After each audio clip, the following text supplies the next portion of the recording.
Hello? Honey, I'm home! What just happened?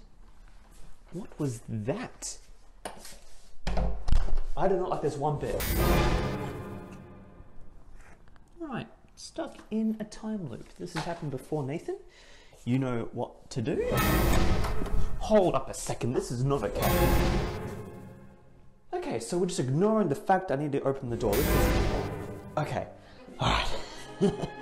What do I need to do? Oh man, that really... Oh, my muscles are... Oh, come on, just let me get another word in, please. Okay, alright, I'm done. I'm done. Whatever. Oh, please, this hurts too much. Just run the intro.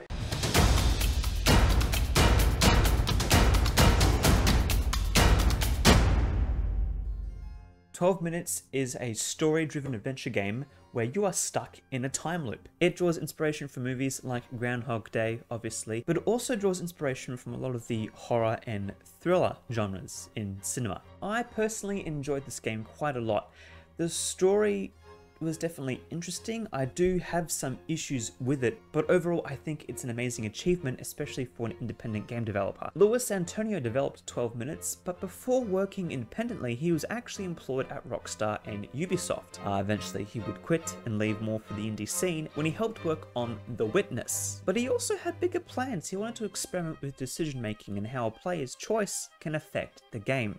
He would eventually come up with this concept of 24 hours in a neighborhood, but had to scope it down to a single apartment and even a shorter time frame, being 12 minutes. Using placeholder game assets and text on the screen, Antonio was able to make a rough prototype and demo which he'd show in 2016 at some game conventions. He was planning to release it in 2016 as well, but he actually brought in 5 members to polish the game, bringing in voice actors, and he eventually got picked up by a publisher, ANNAPURNA Interactive. After some polish, the game was again reshown at one of the Xbox E3 press conferences, which is where I first saw it. And when seeing this game, I was greatly intrigued by it. And last week, it launched, and it was on Game Pass, and I played it. And it was one of the first games in a very long time where I sat down and sunk my weekend into a game. Now, it wasn't the full weekend. This is the thing I really enjoyed about 12 Minutes. It is a short game, but it depends on how you play it. I was able to finish it within about half a day, you know, starting around 1 o'clock and finishing at around the 6:30 mark, where I was kind of satisfied with my game time. Now, it wasn't a completely in-depth gameplay experience because I later did watch some Twitch streams and they found a lot more things than me, but I was happy with my experience and my choices. The core loop of the game is quite impressive because just like in every other video game, once you die or have game over, the game restarts. And so time loop games really work in the game space because when you play games, this kind of happens just generically, like it's game over, you start from the start again, and having these time loops kind of makes the players more self-aware on what's going on, and it gives more depth into replaying the same thing over and over again because it's not just you as a player trying to master the obstacles, but it's also the player character as well. Not only do I think the base mechanic and design of the game is really impressive, I also have to say the set dressing is beautiful. When I first launched this game, I was all for it, mostly because of the polish of that clock. Oh, look at those clock textures. And when the time lines up, so does the model of the clock pieces. Oh, it's just so good. I love stuff like that. Little details like that I notice just make my brain very happy. The game's environment is laid out beautifully, with the carpet even being the same as you see in The Shining. Now, there are some aspects that I look at things and I'm like, you know, you could have, you know, looked a bit more on that aspect, but really, it's not an important detail to focus on. Everything that's important to look at has been carefully and artistically taken care of. Now, the gameplay and how it feels can be a bit clunky sometimes, and especially when you are interacting with different elements, whether it's with people or picking up certain things or trying to interrupt dialogue, they can definitely overlap each other and make it a little jarring sometimes. But as soon as the story picks up, you begin to forget all the flaws there are with the gameplay and kind of mechanically overall. While the polish of gameplay might drop in some portions of the game, it definitely picks up in story. And I'm also very happy to say that the performances in the voice acting is fantastic. I was a little worried that Daisy Ridley was going to be just sounding like a Ray, and I didn't want to hear any more Ray voice lines, but she does an amazing job with this character. I just need some time to myself. I'm on. Babe, please stop it. And oh my gosh, William Dafoe is a terrifying detective. You are so naive, such a child. And before I get into spoilers, I will say the motion capture definitely helps with some parts, but you know, with certain movements, it's not always the best.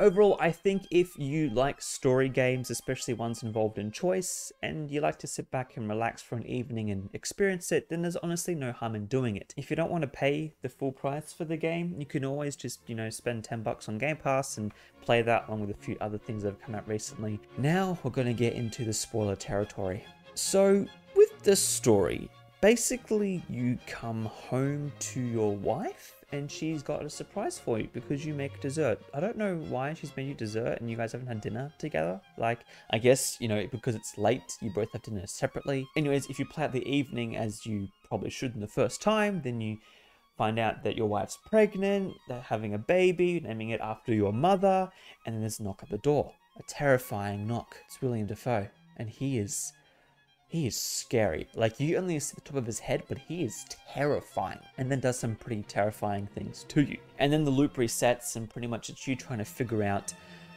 what is up. Basically, long story short, your wife is your half-sister. Because your dad had an affair with the maid, which was your mother, and then your half-sister, his mother, is his wife, and the detective is a close friend of your father's. This is what probably upsets me the most about this game. Everything else is so well done that the story is kind of just a bit weird and off-putting. And I remember, you know, at first when you find out, you're like, oh, okay, because the detective has come for the wife because he thinks that she killed her father. But then eventually you find out that she didn't because of a picture that you have and you took when he actually died and all this other sort of stuff. And so that was really exciting. But it takes a very strange turn when you say, hey, that affair he had, what was the name of the person he had the affair with? And then he's talking about flowers and stuff. And so you're like, oh, is it this person? It's like, yeah, it's your mum. Where the hell did that come from? I don't know. I get that writing story in games is actually really hard, especially a game like this. But I think the arc of the story is a little weird. And people have criticized it for, you know, there's some mature themes. And you know what? It's a mature game. But, you know, recently in the games industry, some people have said, hey, you should probably warn people of certain elements in your game, like domestic violence, or depression, or, you know, all these other sorts of elements. I don't really know where I stand on that because I think people should be able to make their own calls. Now, I think that's different as well because I know for some people, they would appreciate, hey, this game, even though it has this rating, it has these specific things mentioned in it and these experiences to this extent, which, hey, is fair enough because if you've experienced certain things, you don't want stuff to trigger other mental things. But for example, for me, I watched Invincible, and there were episodes where I had to pause and walk away for a bit. I don't have any mental health issues, but it's just the fact of understanding if something's too much for you, you can close and turn it off. And the fact that you're playing a game with a certain rating should kind of indicate that. Like, I knew getting into Invincible, there was going to be some really heavy, bad stuff. And so I wasn't necessarily shocked when I saw those things. It was more of just knowing when to stop and step away from stuff. And it's the same with games like this as well. I also thought it was completely unrealistic that you call the detective's daughter and say, hey, your dad's gonna come hurt us. Can you just give him a call and tell him to, you know, be a bit easier on us, please? I'd really appreciate that. And so you somehow convince her, and even when you do convince her and she calls up and you hear the discussion, by the way, he sounds so nice. He sounds like such a good dad. Like, he's just like, hey, daughter, oh, okay, yeah, no, I'll be fine. Yeah, okay, I'll be nicer to them. Where literally, this was him the loop before. No, please! Please! Okay, okay. So I found that a bit jarring. So really, the game isn't completely perfect. It could definitely use more polish. I think the story could be changed up a bit, or you can tell a different story. Like, you can change things to make the story a lot better. This game was made by a team of 5, which is quite impressive, and I'd love to see more games like this made in its genre. You know, whether it's kind of a carbon copy of it, or whether we start doing, you know, first person, third person, whatever. I'd love to see more of these branching storyline type of games. Whether or not they need time loops, I don't really think so, but I do love the experimentation and the risk this game took in its design and what it was trying to do. I kind of think of it as like a Wolfenstein or Doom or a Quake in this genre. It's one of those games that help with the building blocks of making a branching story game. And I hope this has actually pushed the developers more to want to make cooler games like this, because this was a really fun evening I had, as much as some things I questioned and just took a very long cold shower afterwards because I was like, what just happened in this game? But I hope we can get more new interesting games like this in the future that experiment with elements like this, because I thoroughly enjoyed myself. If you played 12 minutes, please let me know whether or not you enjoyed it. This video doesn't have a sponsor, but if you could help us by heading over to Patreon Subscribestar to make more videos like this, or if you want something a little more physical, head over to our store and buy some merch. We'd really appreciate it. Thank you all so much for watching, and until next time.